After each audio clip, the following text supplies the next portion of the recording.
Hello, কি অবস্থা সবার? আশা করি সবাই অনেক অনেক ভালো আছেন। আজকে একটা মজার বিষয় দেখাবো, সেটা হচ্ছে জাতীয় পাখি দোয়েল। আমার বারান্দায় দোয়েল পাখি বাসা বাঁধছে। আমার বারান্দায় আমি একটা পাখির কেজ রেখে দিছিলাম, যেটা ফেলে দেওয়ার কথা ছিল কিন্তু না ফেলে রেখে দিছি এখানে। তো রেখে দেওয়ার ফলে আমি হঠাৎ একদিন নোটিস করলাম যে এখানে দোয়েল পাখি আসতেছে যাইতেছে। পরে দেখি যে এখানে দোয়েল পাখি বাসা বাঁধছে, অলরেডি বাচ্চাও দিচ্ছে এখানে।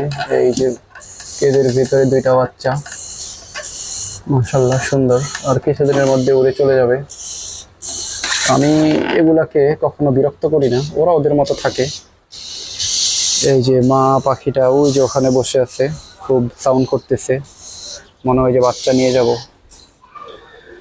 যাই হোক, এটা আমার সৌভাগ্য বলা চলে। আমি যদিও এমনিতে পাখি খুব পছন্দ করি, আমার বারান্দায় এসে দোয়েল পাখি বাসা বাঁধছে। ঢাকা শহরে তো দোয়েল পাখির বাসা দেখাই যায় না, আর বাচ্চা তো অনেক দূরের বিষয়। যাই হোক, অনেকদিন পর্যন্ত এগুলোকে বাঁচিয়ে রাখতে হবে যেন বিলুপ্ত না হয়ে যায়।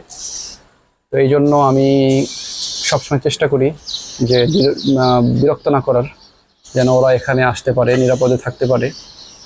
তো আপনারাও আশা করি আপনাদের বাসায় কখনো বাসা বাঁধলে পাখিকে কখনো বিরক্ত করবেন না, ওদেরকে ওদের মতো থাকতে দিবেন, ওরা ওদের মতোই থাকবে। এই যে পাখি দুটো এখানে, মা বাবা দুটো এখানে, এই যে এখানে একটা দুটো একসাথে। ঠিক আছে, আপনারা ভালো থাকবেন, দেখা হচ্ছে পরবর্তী কোনো ভিডিওতে।